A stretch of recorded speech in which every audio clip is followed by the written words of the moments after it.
Hello, welcome to Unicorn Princess Tarot. So, ito yung reading natin for fire sign, Aries, Leo, Sagittarius. Take only what resonates. Ako si Madam P, guys. I-follow nyo ako sa Facebook, Madam P. TikTok, Unicorn Princess Tarot or Unipri, pwede rin. Mag-comment na lang kayo dyan sa baba, guys. Ma-appreciate ko yun. Psychic abilities. For fire sign, please.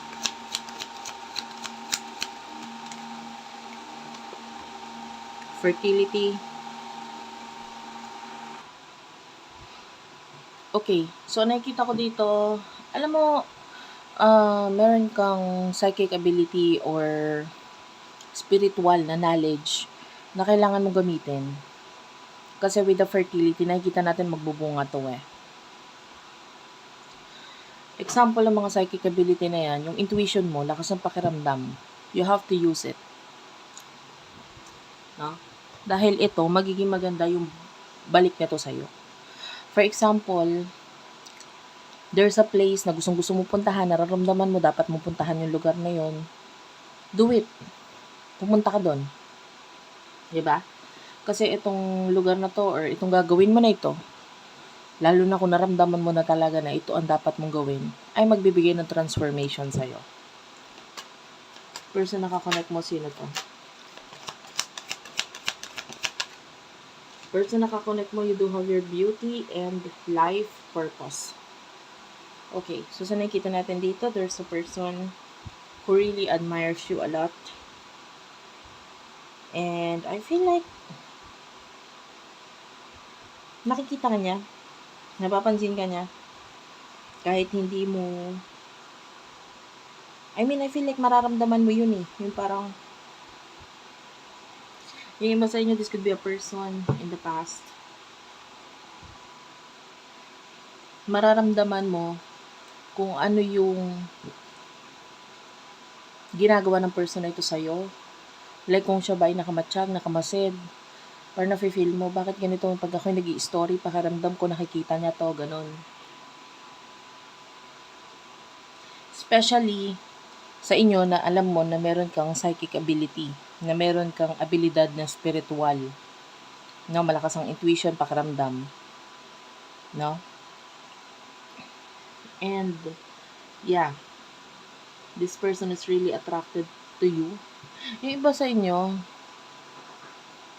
lalo na kung hindi ka pala post ng pictures mo nakasama yung katawan, maybe just like selfie, yung mukha lang, ganun.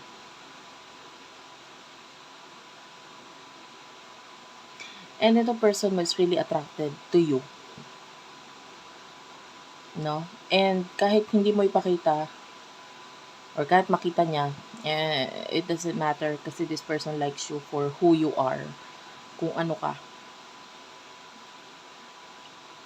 So, kung meron ka mga insecurities, you don't need to be insecure kasi itong person na to will accept you and gusto ka talaga niya. Yung iba, walang connection. Yung iba may connection, pero maybe it's through video call, chat, ganun lang. Emotion ninyo sa isa't isa.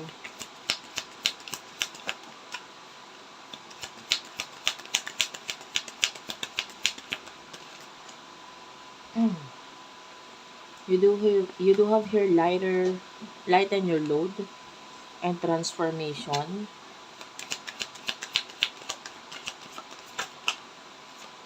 I feel like maraming transformation ang nangyayari ngayon within yourself. Spiritual transformation. And yung iba may kinalaman sa money or finances, transformation din regarding dyan. I like this. Kasi it's becoming better eh. Lalo na nga kung gagamitin mo yung intuition mo. Kasi alam mo, kaya ka napapahamak pag di mo ginagamit yung intuition mo eh. Yung parang naramdaman mo na nga na hindi okay pagkatiwalaan yung isang tao, naramdaman mo na nga na parang ito hindi magiging maganda dulot sa akin ito, tapos tinuloy mo pa rin. So, ang ending, ikaw ay napahamak. So, what I see here is that you need to trust your intuition. sa lahat ng bagay. And, pagdating sa person na kakonect mo, maaaring napansin mo rin yung mga transformation na nangyari sa buhay niya. But, hindi naman kasi ito focus mo eh.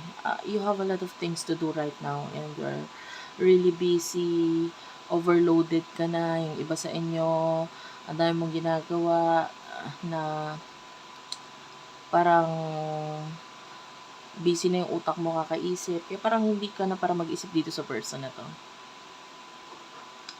Yung person na to with the confidence and family, yung feeling niya for you is that medyo lagi ko nakikita sa side ng person na yung parang moon. This is Pisces energy. Ayan. So, what I see here is that pwedeng spiritually connected kayo nito person na to. Pwedeng lumalabas ka sa dreams niya, etc. And you do have your confidence and family. So, I feel like for now, ang focus ng person na to is yung kanyang family. Ayan, main focus. And you do have your confidence. So,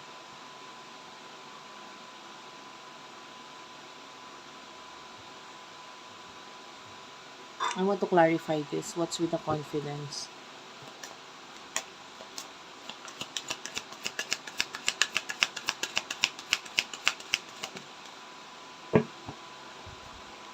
You do have your courage.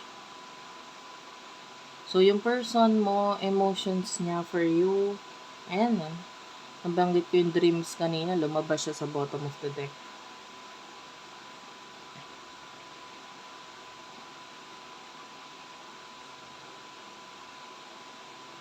I feel like tinatry niyang protektahan kung ano yung kanya, like maybe family, leadership abilities ito, meron yung person man na nagfo-focus siya dito sa pagiging leader. And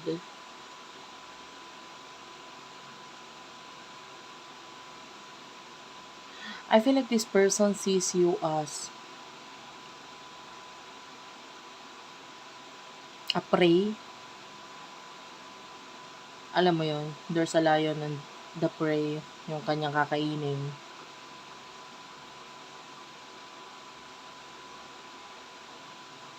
And nakakaramdam tayo doon ng passion, ng, you know, this person is really aroused pag nakikita ka niya. And this person is thinking of you sexually. Pwedeng meron kayong clash ng ego ng person na to. So what will happen in the near future for the both of you?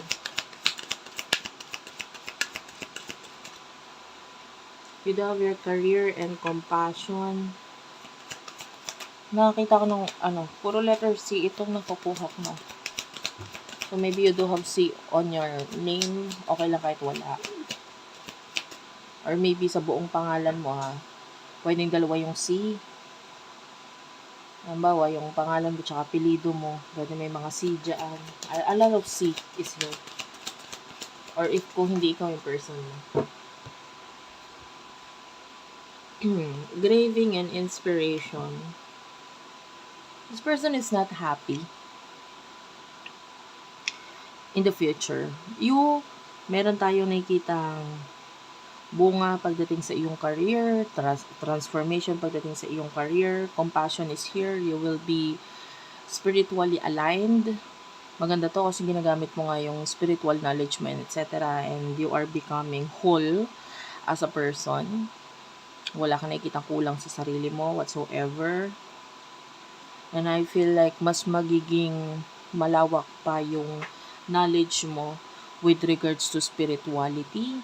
Ayan, nakakatulong sa iyo yung panonood mo ng tarot reading, and if you are following me on my other accounts, other social media accounts, pwede kasi may mga sinishare ako doon na hindi ko sinishare dito eh. For example, yung panaginip, anong meaning noon, and particular lines sa palad. So that could help you na ma-broaden or lumawak ang iyong kaalaman. So, this is what I can see here. Nagkakaroon ka ng kalawakan ng kaalaman regarding dito sa bagay na ito. And yung person mo is really inspired by you, no? Nakikita natin na parang gusto ka niya crush, attracted, ina-admire ka talaga nito person na to. Pero nakakita tayo dito ng kalungkutan with regards to this person in the future. Especially, kung makikita mo there's a butterfly here. And there's a butterfly dito sa side mo. So, it feels like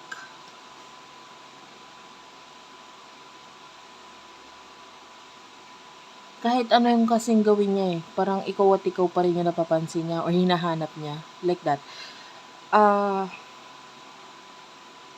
Lalo na kung may pagkakalayo sa inyo.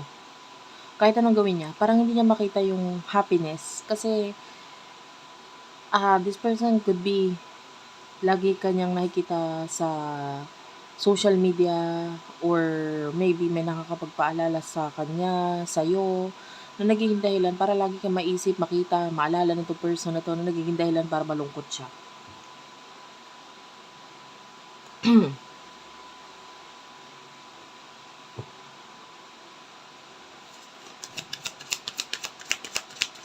One more card. Yeah, you do have your friendship. So, I can see friendship between the two of you. Kung hindi ngayon, lumalabas talaga yung dreams. So, yung iba sa inyo, lagi ka nagpapakita sa panaginip ng person na ito na nagiging dahilan kung bakit siya nasasaktan. Kasi kahit anong limot nga sa'yo, tinatry ka niya kalimutan, pero nandun yung, hindi kita makalimutan kasi lagi ka nasa panaginip ko. So, that's it for now, guys. Thank you for watching. I love you all and bye-bye.